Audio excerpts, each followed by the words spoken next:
नमस्कार, स्वागत है साहित्यिक झरोका चैनल पर। हम कर रहे हैं पृथ्वीराज रासो का रेवा तट। आज ये 8वां वीडियो मैं बना रही हूँ। इससे पहले के वीडियो के लिंक मैं डिस्क्रिप्शन बॉक्स में डाल दूंगी, तो आप वहां से कर सकते हैं। अब तक जो इसमें चित्रण किया गया है वो रेवा तट पर युद्ध का चित्रण है। गौरी की सेना युद्ध के लिए आ रही है। वो चिनाब नदी को पार करने की तैयारी कर रही है, या उसने कहें कि पार कर ली है। अब वो चंद पुंडीर के साथ भिड़ने को तैयार है। क्यों? क्योंकि चंद पुंडीर वहां पर उनका मार्ग रोकने के लिए अपनी सेना के साथ खड़े हैं, और अपने दूत से वो पृथ्वीराज को संदेश भेजते हैं कि सेना, गौरी की सेना आ पहुंची है। आइए देखते हैं आगे जो वर्णन है। ये भुजंगी छंद में है। यहाँ क्या कहते हैं कि जहां उतरथो साही चिन्नाव मीरम। चिन्नाव यानी जो चिन्नाव नदी है, जहां यानी वहां पर। उत्तरा साही, साही कौन है यहाँ पर? जो गोरी है, शाह गोरी है, वो चिनाब नदी को पार करके वहां पर उतरा। तहां नेज गढ़ो, वहां पर नेज, नेज यानी उसने अपनी बर्छी को गड़ा गड़ा रखा है। ठठुक पुंडीर खड़ा है। ठठुक यानी खड़ा है। कौन खड़ा है? चंद पुंडीर खड़ा है। पुंडीर कौन है? ये चंद पुंडीर के लिए है कि चंद पुंडीर खड़ा है। करी आनी साहब सा बंधी गोरी। शाह, साहब शाह गोरी जो है उसने बांध लिया है। किसको बांध लिया है? अपनी सेना को। आनी से विप्राय यहाँ क्या है? आनी है, यानी सेना को कर लिया है, इकट्ठा, एकत्रित कर लिया है। किसने कर लिया है? गोरी ने। यानी गोरी साहब शाह ने अपनी सेना को एकत्रित कर लिया है, यानी युद्ध के लिए तैयार कर लिया है। और धके धिंग धिंग धकावे सजोरी। सजोरी यानी जोर के साथ, जोर सहित। सहित क्या करते हैं? धकावे, धक्का देते हैं एक दूसरे को। धक्का मुक्का देते हुए वो सेना क्या कर रही है? आगे बढ़ रही है। चिल्लाते हुए वो सेना आगे बढ़ रही है। किसकी सेना यहाँ पर आगे बढ़ रही है? गोरी की सेना यहाँ पर आगे बढ़ रही है। शाह गोरी की सेना यहाँ पर आगे बढ़ रही है। दो दीन दीनम कढ़ी बंकी असी। दो यानी दोनों। दोनों दीन क्या है? दोनों जो धर्म के लोग हैं, वो दोनों धर्म यानी हिंदू और मुसलमान, दोनों ने क्या किया? अपने अपने दीन, अपने अपने धर्म को याद किया, अपने अपने धर्म का नाम लिया। और कढ़ी, कढ़ी से अभिप्राय क्या है? निकाली। क्या निकाली उन्होंने? बंकी। बंकी से अभिप्राय क्या है? बांकी या टेढ़ी। टेढ़ी क्या होती है? तलवार होती है, जो थोड़ी टेढ़े आकार में होती है। तो उन्होंने क्या किया? अपनी टेढ़ी तलवारें 80, 80 यानी तलवार, तलवार जो उनकी टेढ़ी तलवारें थी, उन टेढ़ी तलवारों को उन्होंने खींचकर बाहर निकाला। और जैसे ही तलवारें निकली तो कैसा दिखाई दिया? जैसे कींधो। कींधो से अभिप्राय यहाँ पर क्या है? कौंध गई हो। कौंध यानी चमक उठी हो। क्या? मेघ में। मेघ यानी बादल में। बादल में क्या चमकता है? बिजली। कि जैसे बिजली बादल में चमक गई हो। बीच कोटि निकसिम, इससे अभिप्राय क्या है? करोड़ों बिजलियां जैसी। कोटि यानी करोड़ों बिजलियां जैसे चमक पड़ी हो अचानक से बादलों में। तो वहां उन्होंने जो तलवारों की चमक थी वो कुछ इस प्रकार से दिखाई दी, जैसे बादलों में करोड़ों बिजलियां चमक उठी हो। किए सिपरम कोर ता सेल अग्गी। सिपरम से अभिप्राय यहाँ क्या है? जो ढाले हैं।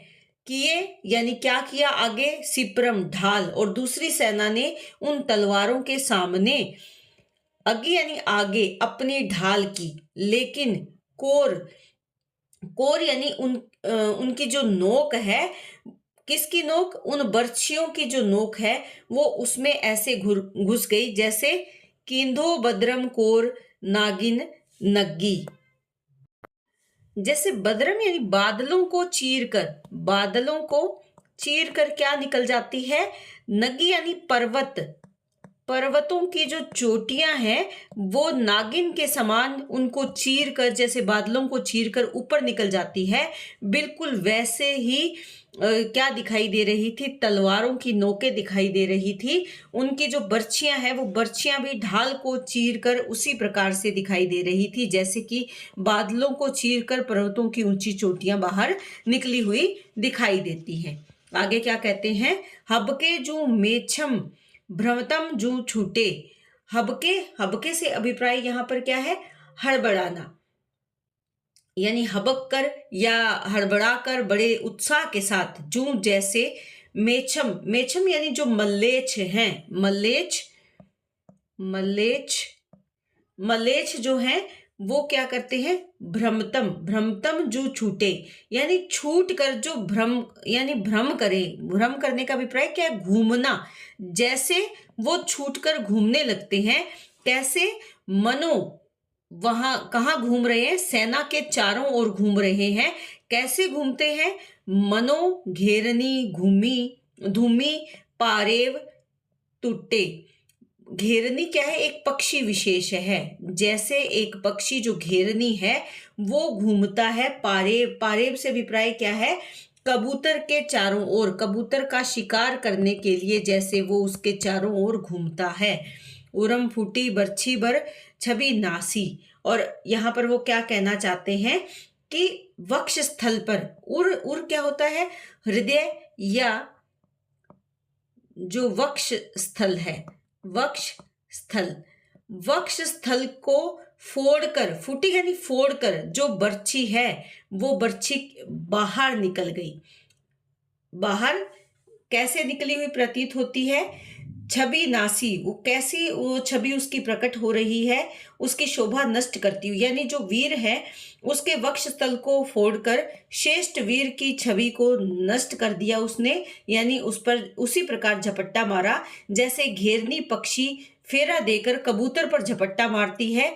उसी प्रकार से बर्छीधारी जो सैनिक है उसने सामने वाले श्रेष्ठ सैनिक पर भी उसी प्रकार से झपट्टा मारा और बर्छी से उसकी बर्छी उसके हृदय को या उसके वक्ष स्थल को फोड़कर उसकी छवि को उसने नष्ट कर दिया। कैसे दिखती हैं, मनो जाल में मीन अधि निकासी, जैसे मानो, ऐसे नजर आती है मानो जाल में मीन, मीन यानी मछली, अधि यानी आधी, निकासी से भी प्राय क्या है, निकली हुई। कैसे, जैसे जाल में फंसी हुई मछली बाहर निकलने का प्रयास करती है लेकिन वो आधी बाहर निकलकर उसी जाल में फंस जाती है, तो वैसे ही वो बर्छी भी दिखाई दे रही है। तो यहाँ पर अलंकार का सुंदर प्रयोग यहाँ इन्होंने किया है, मनो या मानो शब्द का प्रयोग यहाँ पर करके। आगे अगर हम देखें, लटके जुरन जुर्नम उड़हंस हल्ले। लटके से अभिप्राय यहाँ पर क्या है कि लटके जुर्नम, लटक रहे हैं या एक दूसरे से लटक कर, जुर्नम यानी जुड़े हुए हैं, यानी एक दूसरे के साथ संबद्ध है या एक दूसरे के साथ जुड़े हुए हैं, जुड़े हुए हैं। उड़ हंस, उड़ रहे हैं, हंस हल्ले, हल्ले का अभिप्राय यहाँ पर क्या है, शोर करते हुए, शोर, हल्ले यानी शोर करते हुए जो हंस हैं वो एक साथ जुड़ रहे, जुड़कर, जुड़ने का अभिप्राय किससे जुड़कर, जो अन्य पक्षी विचरण कर रहे हैं उनके साथ जुड़कर हंस जैसे शोर कर रहे हैं। रसम भीजी सूरम चवगान शिल्ले, रस से भीग कर, सूरम यानी जो वीर हैं, कौन से रस से भीगे हैं यहाँ पर वीर, वीर यहाँ पर रौद्र रस से भीगे हैं, रौद्र रस से भीग कर जो वीर हैं ऐसे नजर आते हैं जैसे क्या कर रहे हैं वहां पर, चवगान शिल्ले, चवगान से भी प्राय यहाँ पर क्या है, चोगान, चोगान जो एक प्रकार का खेल है जो घोड़े पर चढ़कर और नीचे बॉल को एक डंडे से मारा जाता है, गेंद को एक डंडे से आगे धकेला जाता है, वो क्या है, चोगान होता है। उस सेना को देखकर भी ऐसे नजर आ रहा है कि जो वीर सैनिक हैं वो रौद्र रस में भीगकर चवगान यानी चोगान या जिसको पोलो भी कहते हैं, शिल्ले यानी खेल रहे हैं। लगे शीस नेजा भ्रमे भेज तथ्यम। लगे शीश, शीश क्या है, जो उनके सिर हैं या उनके जो माथे हैं उसके ऊपर नेजा, नेजा भ्रमे भेज तथ्यम, यानी जहां पर उसका नेजा लगता है, सिर पर नेज लगता है यानी बर्छी जहां लगती है, उसका जो भेजा है, भेजा यानी जो उसका यहाँ पर क्या कहेंगे कि भेजा उसका दिमाग कह सकते हैं या भेजा निकल सकते हैं कि भेजा वहां से निकलकर गिर पड़ता है। सर में बर्छी लगते ही वहां पर क्या होता है, भेजा निकलकर गिर पड़ता है। भसे, भसे यानी भखे या भखे का अभिप्राय यहाँ पर क्या है, खाते हैं।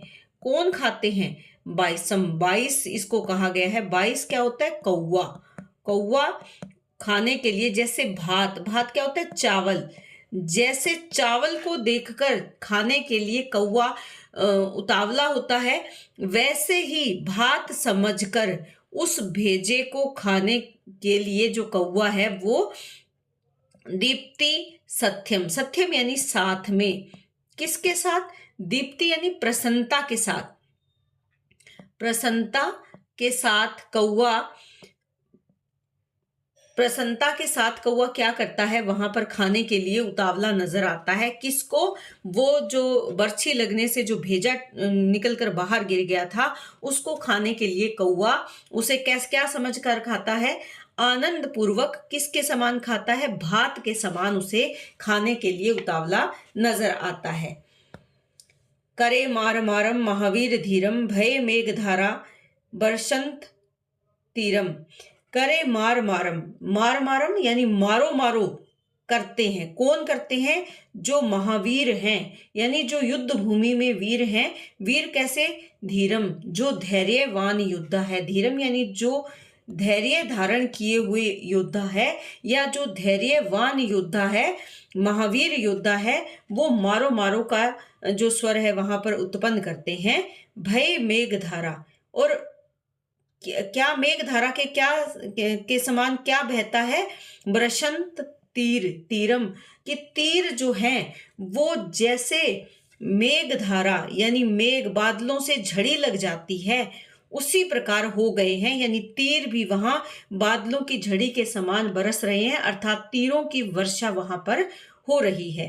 परे पंच पुंडीर सा, परे यानी पड़ गए हैं, पंच यानी पांच, पांच पड़ गए हैं पुंडीर के चंद कढ़ियों, और चंद पुंडीर के जो 5 वीर योद्धा है वो या पुंडीर वंशी जो 5 वीर योद्धा है उनके गिरने पर, उनके परास्त होने पर या उनकी मृत्यु होने पर चंद कढ़ियों, चंद वहां से क्या करता है, मुकाबला छोड़कर निकल जाता है। कढ़ियों यानी निकलना या वहां से चले जाना, मुकाबला छोड़ देना।